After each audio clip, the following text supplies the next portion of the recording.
بسم اللہ الرحمن الرحیم۔ اللہ کے نام سے جو رحمان و رحیم ہے۔ پیارے دوستو، سورۃ الفاتحہ اگرچہ قرآن حکیم کی مختصر صورتوں میں سے ہے، اس کی کل 7 آیات ہیں، لیکن یہ قرآن حکیم کی عظیم ترین صورت ہے۔ اس صورت مبارکہ کو ام القرآن بھی کہا جاتا ہے اور اساس القرآن بھی، یعنی یہ پورے قرآن کے لیے جڑ، بنیاد اور اساس کی حیثیت رکھتی ہے۔ یہ الفاتحہ کس اعتبار سے ہے؟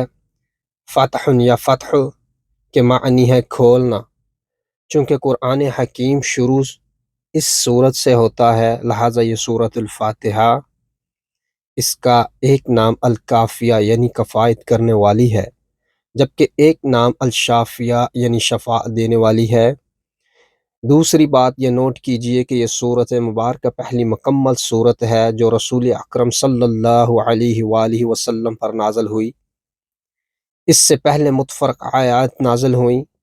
سب سے پہلے سورۃ العلق کی 5 آیتیں، پھر سورۃ نون یا سورۃ القلم کی 7 آیتیں، پھر سورۃ المزمل کی 9 آیتیں، پھر سورۃ المدثر کی 7 آیتیں، اور پھر سورۃ الفاتحہ کی 7 آیتیں نازل ہوئیں۔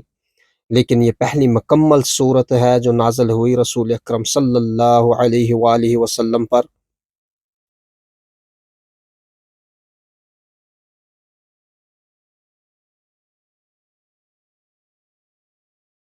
سورۃ الحجر میں ایک آیت بائیں الفاظ آئی ہے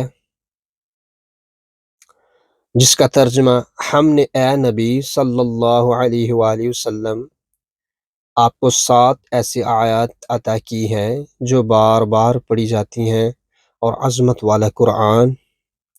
سورۃ الفاتحہ کی 7 آیتیں دہرا کر پڑھی جاتی ہیں، نماز کی ہر رکعت میں پڑھی جاتی ہیں، اور یہ سورت مبارکہ خود اپنی جگہ پر قرآن عظیم ہے۔ صحیح بخاری کی روایت کے رسول اللہ صلی اللہ علیہ وآلہ وسلم نے ارشاد فرمایا، سورت الحمدللہ رب العالمین ہی 7 مثانی اور قرآن عظیم ہے جو مجھے عطا ہوئی ہے۔ تعداد کے اعتبار سے اس کی 7 آیات متفق علیہ ہیں، البتہ اہل علم میں ایک اختلاف ہے۔ بعض حضرات کے نزدیک، جن میں امام شافعی رضی اللہ بھی شامل ہیں، تعداد کے اعتبار سے اس کی 7 آیات متفق علیہ ہیں، البتہ اہل علم میں ایک اختلاف ہے۔ بعض حضرات کے نزدیک، جن میں امام شافعی رضی اللہ تعالی عنہ بھی شامل ہیں، آیت بسم اللہ بھی سورۃ الفاتحہ کا جز ہے۔ ان کے نزدیک بسم اللہ الرحمن الرحیم سورۃ الفاتحہ کی پہلی آیت، اور صراط الذین انعمت علیہم غیر المغضوب علیہم ولا الضالین 7ویں آیت ہے۔ لیکن دوسری طرف امام ابو حنیفہ رحمۃ اللہ علیہ کی رائے یہ ہے کہ آیت بسم اللہ سورۃ الفاتحہ کا جز نہیں ہے، بلکہ آیت بسم اللہ قرآن مجید کی کسی بھی سورت کا جز نہیں ہے، سوائے ایک مقام کے جہاں وہ متن میں آئی ہے۔ حضرت سلیمان علیہ السلام نے ملکہ سبا کو جو خط لکھا تھا، اس کا تذکرہ سورۃ النمل میں بائیں الفاظ آیا ہے، انہ من سلیمان وانہ بسم اللہ الرحمن الرحیم۔ سورتوں کے آغاز میں یہ علامت کے طور پر لکھی گئی ہے کہ یہاں سے نئی سورت شروع ہو رہی ہے۔ انہی حضرات کے نزدیک الحمدللہ رب العالمین سورۃ الفاتحہ کی پہلی آیت اور اہدنا الصراط المستقیم 5ویں آیت ہے، جبکہ صراط الذین انعمت علیہم 6 اور غیر المغضوب علیہم ولا الضالین 7ویں آیت ہے۔ جن حضرات کے نزدیک آیت بسم اللہ سورۃ الفاتحہ کا جز ہے، وہ نماز میں جہری قرأت کرتے ہوئے بسم اللہ الرحمن الرحیم بھی بالجبر پڑھتے ہیں، بسم اللہ الرحمن الرحیم بھی بالجہر پڑھتے ہیں۔ اور جن حضرات کے نزدیک یہ سورۃ الفاتحہ کا جز نہیں ہے، وہ جہری قرأت کرتے ہوئے بھی بسم اللہ خاموشی سے پڑھتے ہیں اور الحمدللہ رب العالمین سے قرأت شروع کرتے ہیں۔ نماز کا جز لازم ہے۔ اس سورۃ مبارکہ کا اسلوب کیا ہے، یہ بہت اہم اور سمجھنے کی بات ہے۔ ویسے تو یہ کلام اللہ ہے، لیکن اس کا اسلوب دعایا ہے۔ یہ دعا اللہ نے ہمیں تلقین فرمائی ہے کہ مجھ سے اس طرح مخاطب ہوا کرو، جب میرے حضور میں حاضر ہو تو یہ کہا کرو۔ واقعہ یہ ہے کہ اسی بنا پر قرآن مجید کی اس صورت کو نماز کا جزو لازم قرار دیا گیا ہے۔ تو پیارے بھائیو، بلکہ سورۃ الفاتحہ کی کو حدیث میں الصلاۃ کہا گیا ہے، یعنی اصل نماز سورۃ الفاتحہ ہے۔ باقی اضافی چیزیں ہیں، تسبیحات ہیں، رکوع و سجود ہیں۔ قرآن مجید کا کچھ حصہ آپ اور بھی پڑھ لیتے ہیں۔ حضرت عبادہ بن صامت رضی اللہ سے مروی ہے، متفق علیہ حدیث ہے کہ رسول اللہ صلی اللہ علیہ وآلہ وسلم نے ارشاد فرمایا، یعنی جو شخص نماز میں سورۃ الفاتحہ نہیں پڑھتا اس کی کوئی نماز نہیں ہے۔ بے شک اس کے علاوہ اور بھی بہت سی احادیث میں یہ مضمون آیا ہے۔ اس اعتبار سے بھی ہمارے ہاں ایک فقہی اختلاف موجود ہے۔ بعض حضرات نے اس حدیث کو اتنا اہم سمجھا ہے کہ آپ باجماعت نماز پڑھ رہے ہیں تب بھی ان کے نزدیک آپ امام کے ساتھ ضرور سورۃ الفاتحہ پڑھیں گے، چنانچہ امام ہر آیت کے بعد وقفہ دے۔ امام جب کہے الحمدللہ رب العالمین تو اس کے بعد مقتدی بھی کہے الحمدللہ رب العالمین۔ خواہ اپنے دل میں کہے پھر امام کہے الرحمن الرحیم تو مقتدی بھی دل میں کہے، یعنی دل میں کہہ لے الرحمن الرحیم۔ یہ موقف ہے امام شافعی رحمۃ اللہ کا کہ نماز چاہے جہری ہو چاہے سری ہو، اگر آپ امام کے پیچھے پڑھ رہے ہیں تو آپ اپنی سورۃ الفاتحہ پڑھیں گے، اور آپ اپنی پڑھیں گے اور لازماً پڑھیں گے۔ ابو حنیفہ رضی اللہ تعالی عنہ کا موقف اس کے بالکل برعکس ہے کہ امام جب سورۃ الفاتحہ پڑھے گا تو ہم پیچھے بالکل نہیں پڑھیں گے، بلکہ امام کی قرأت ہی کی مقتدیوں کی قرأت ہے۔ ان کا استدلال آیت قرآنی، الاعراف اور حدیث نبوی صلی اللہ علیہ وآلہ وسلم سے ہے۔ نیز ان کا کہنا ہے کہ نماز باجماعت میں امام کی حیثیت سب کے نمائندے کی ہوتی ہے۔ اگر کوئی وفد کہیں جاتا ہے اور اس وفد کا کوئی سربراہ ہوتا ہے تو وہاں جا کر گفتگو وفد کا سربراہ کرتا ہے، باقی سب لوگ خاموش رہتے ہیں۔ اب اس ضمن میں ایک انتہائی معاملہ تو وہ ہو گیا جو امام شافعی رحمۃ اللہ علیہ کا موقف ہے کہ چاہے جہری نماز ہو چاہے سری ہو، اس میں امام کے پیچھے مقتدی بھی سورۃ الفاتحہ پڑھیں گے۔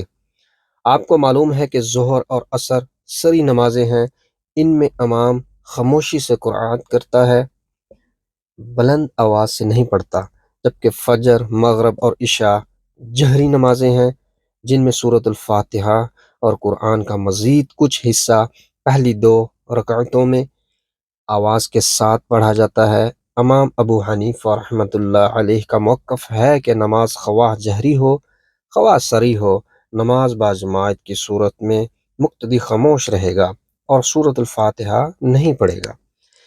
ان کے علاوہ ایک درمیانی مسلک بھی ہے، اور وہ امام مالک رحمۃ اللہ علیہ اور امام ابن تمیمہ رحمۃ اللہ علیہ وغیرہ ہما کا ہے۔ اس زمن میں ان کا موقف یہ ہے کہ جہری رکعت میں مقتدی سورۃ الفاتحہ مت پڑھے، بلکہ امام کی قرأت خاموشی سے سنے۔ ازروائے نص قرآنی، اور جب قرآن پڑھا جائے تو تم پوری توجہ سے اسے سنا کرو اور خود خاموش رہا کرو تاکہ تم پر رحم کیا جائے۔ اسی طرح حدیث نبوی ہے، جب امام قرأت کرے تو تم خاموش رہو، چنانچہ جب امام بالجہر قرأت کر رہا ہے تو آپ سنیے اور خود خاموش رہیے، لیکن جو سری نماز ہے اس میں امام اپنے طور پر سورۃ الفاتحہ پڑھے اور آپ اپنے طور پر خاموشی سے پڑھیں۔ یہ درمیانی موقف ہے اور میں نے بہرحال اسی کو اختیار کیا ہوا ہے، الحمدللہ۔ فطرت سلیمہ کی پکار، سورۃ الفاتحہ کے ضمن میں نے عرض کیا کہ یہ دعا ہے جو اللہ تعالیٰ نے ہمیں تلقین کی ہے، لیکن اس سے آگے بڑھ کر ذرا قرآن مجید کی حکمت اور فلسفہ پر اگر غور کریں تو اس سورت کی ایک اور شان سامنے آئے گی۔ بنیادی طور پر قرآن کا فلسفہ کیا ہے؟ انسان اس دنیا میں جب آتا ہے تو فطرت لے کر آتی ہے، فطرت لے کر آتا ہے، جب آتا ہے تو فطرت لے کر آتا ہے، جسے قرآن حکیم فطرت اللہ قرار دیتا ہے۔ ازروع الفاظ قرآنی فطرت اللہ التي فطر الناس علیہا الروم، یہی حقیقت حدیث نبی صلی اللہ علیہ وآلہ وسلم میں بائیں الفاظ بیان کی گئی ہے۔ نسل انسانی کا ہر پیدا ہونے والا بچہ فطرت پر پیدا ہوتا ہے، لیکن یہ اس کے والدین ہیں جو اسے یہودی، نصرانی یا مجوسی بنا دیتے ہیں۔ ہر بچہ جو پیدا ہوتا ہے فطرت اسلام لے کر آتا ہے، تو انسان کی فطرت کے اندر اللہ تعالیٰ نے اپنی معرفت اور اپنی محبت و ودیعت کر دی ہے، اس لیے کہ جو روح انسانی ہے وہ کہاں سے آئی ہے؟ اے نبی صلی اللہ علیہ وآلہ وسلم، یہ آپ سے روح کے بارے میں سوال کرتے ہیں، کہہ دیجئے کہ روح میرے رب کے امر میں سے ہے۔ سبحان اللہ، ہماری روح رب تعالیٰ کی طرف سے آئی ہے، لہٰذا اس کے اندر اللہ کی معرفت بھی ہے، اللہ کی محبت بھی ہے۔ تو جب تک ایک انسان کی فطرت میں کوئی کجی نہ آ جائے، وہ بے راہ روی سے محفوظ رہے، تو اسے ہم کہتے ہیں فطرت سلیمہ، یعنی سالم اور محفوظ فطرت۔ اس فطرت والا انسان جب بلوغ کو پہنچتا ہے، یعنی وہ جوان ہوتا ہے، جوانی کو پہنچتا ہے، اور اسے عقل سلیم بھی مل جاتی ہے، یعنی صحیح انداز میں غور کرنے کی صلاحیت مل جاتی ہے، تو ان دونوں چیزوں کے امتزاج کے نتیجے میں امانیات کے کچھ بنیادی حقوق انسان پر خود منکشف ہو جاتے ہیں۔ تو پیارے بھائیو، خواہ اسے کوئی وحی ملے یا نہ ملے، یہ ہے فطرت کا معاملہ، اور یہ ہے قرآن کی حکمت اور فلسفہ کا اصول۔ اس کی ایک بڑی شاندار مثال قرآن مجید میں حضرت لقمان کی دی گئی ہے، جو نہ نبی تھے، نہ کسی نبی کے پیروکار اور امتی تھے، لیکن انہیں اللہ نے حکمت عطا فرمائی تھی۔ حکمت فطرت سلیمہ، قلب سلیم اور عقل سلیم کے امتزاج سے وجود میں آتی ہے۔ اگر فطرت بھی محفوظ ہے، عقل بھی ٹیڑھ پر نہیں چل رہی بلکہ صحیح اور سیدھے راستے پر چل رہی ہے، تو ان دونوں کے امتزاج سے جو حکمت پیدا ہوتی ہے، انسان کو جو دانائی، وژڈم میسر آتی ہے، اس کے نتیجے میں وہ پہچان لیتا ہے کہ اس کائنات کا ایک پیدا کرنے والا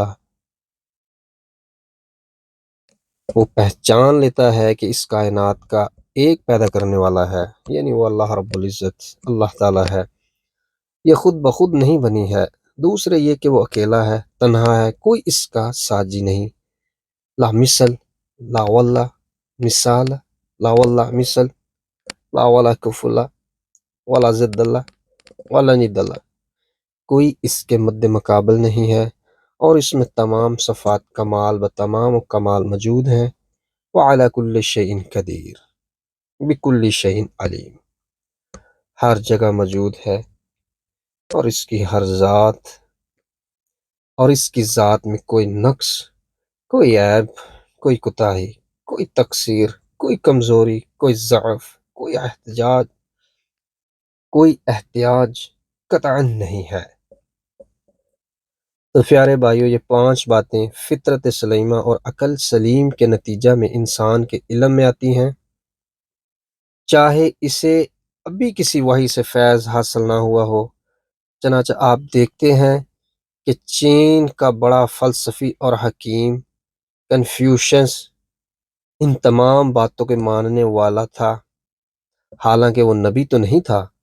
مزید برآں یہ بات بھی سامنے آتی ہے کہ انسانی زندگی صرف یہ دنیا کی زندگی نہیں ہے، اصل زندگی ایک اور ہے جو موت کے بعد شروع ہوگی، اور اس میں انسان کو اس زندگی کے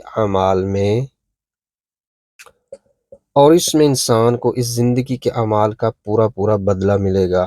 جو آپ بو گے وہ کاٹو گے، سیدھی سی بات ہے۔ جو آپ اس دنیا میں کر کے جاؤ گے، تو آپ کو پتہ ہے آپ کو پیدا کرنے والا کون ہے۔ تو پیارے بھائیو، آپ کو پیدا کرنے والا ہم سب کا رب ہے، جس نے ہمیں پیدا کیا، ٹھیک ہے۔ تو جو ہم اپنی زندگی میں کاٹ کے جائیں گے، جو بو کے جائیں گے، وہی آگے جا کے کاٹیں گے۔ ہمارے اعمال کا پورا بدلہ ہمیں ملے گا، چاہے وہ ہم نے اچھے کیے ہیں تو ہمیں اچھائی کی شکل میں ملے گا، برے کیے ہیں تو برائی کی شکل میں ملے گا۔ تو پیارے بھائیو، اصل زندگی ایک اور ہے جو موت کے بعد شروع ہوگی، اور اس میں انسان کو اس زندگی کے اعمال کا پورا بدلہ ملے گا۔ نیکیاں کمائی ہیں تو ان کی جزا ملے گی، اور بدیاں کمائی ہیں تو ان کی سزا ملے گی۔ یہ وہ حقائق ہیں کہ جہاں تک انسان اپنی عقل سلیم اور فطرت سلیمہ کی رہنمائی سے پہنچ جاتا ہے، پھر اس کا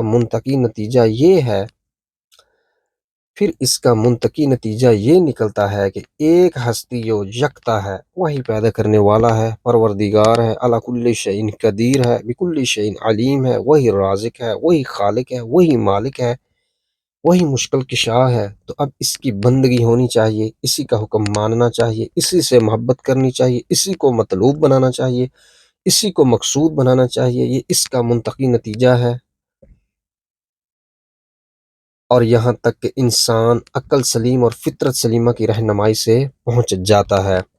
درخواست ہدایت، البتہ اب آگے مسئلہ آتا ہے کہ میں کیا کروں یا کیا نہ کروں۔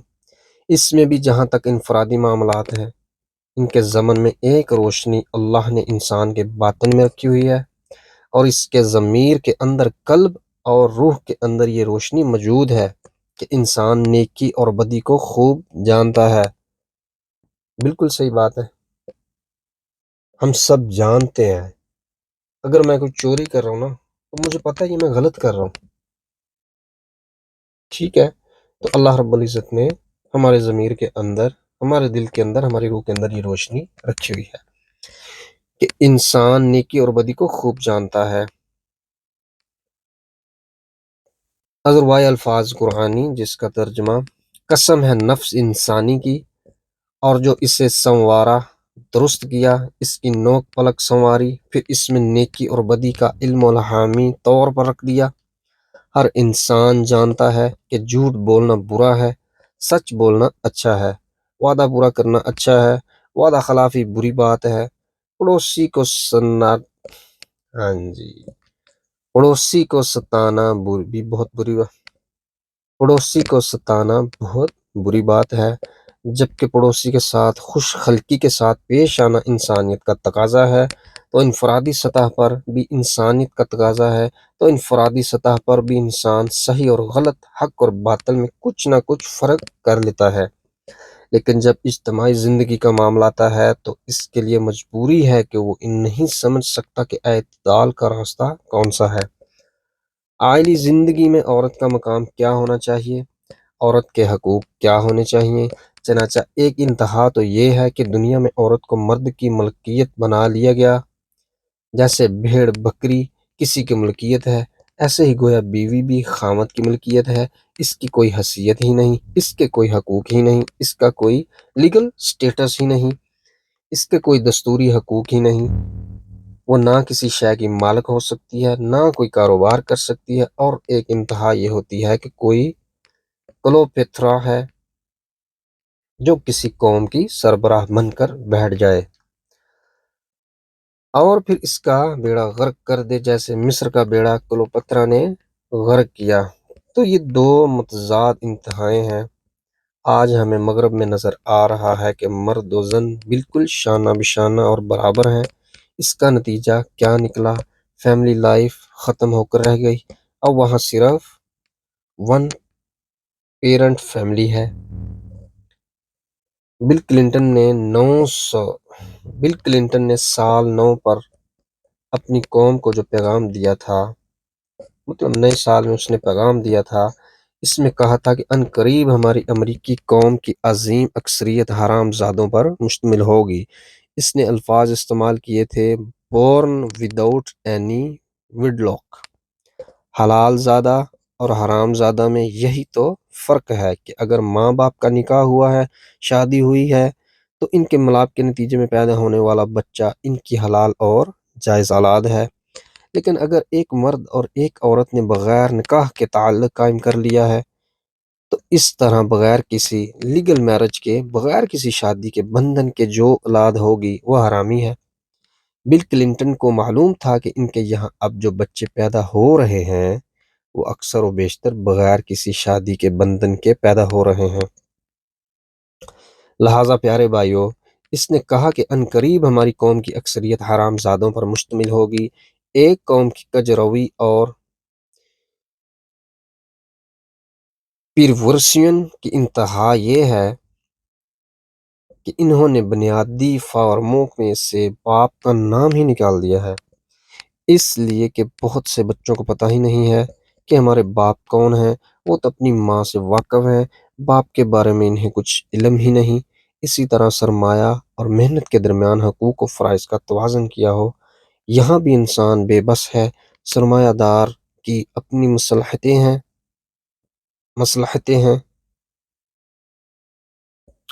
سرمایہ دار کی اپنی مصلحتیں ہیں اور مزدور کی اپنی مصلحتیں ہیں۔ سرمایہ دار کو اندازہ نہیں ہو سکتا کہ مزدور پر کیا بیت رہی ہے، وہ کن مشقتوں میں ہے۔ بقول علامہ اقبال، تو قادر و عادل ہے مگر تیرے جہاں میں ہے تلخ بہت بندہ مزدور کے اوقات۔ بالکل، لہٰذا سرمایہ کے کیا حقوق ہیں اور لیبر کے کیا حقوق ہیں، ان میں توازن کیا ہو، یہ کس طرح معین ہوگا۔ اسی طرح کا معاملہ فرد اور معاشرے کا ہے۔ تو پیارے بھائیو، ایک طرف انفرادی حقوق اور انفرادی آزادی ہے اور دوسری طرف معاشرہ، قوم اور ریاست، اسٹیٹ ہے۔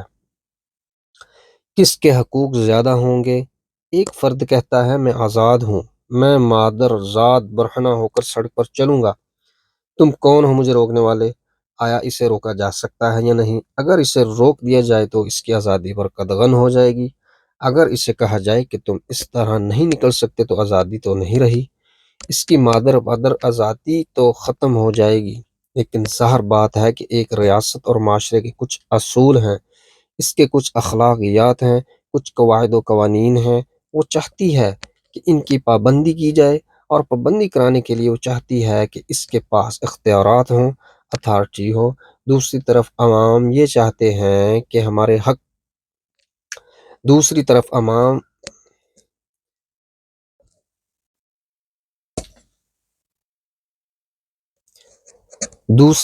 عوام یہ چاہتے ہیں کہ ہمارے حقوق کا سارا معاملہ ہمارے اپنے ہاتھ میں ہونا چاہیے۔ اب اس میں اعتدال کا راستہ کون سا ہے؟ یہ ہے وہ عقد العین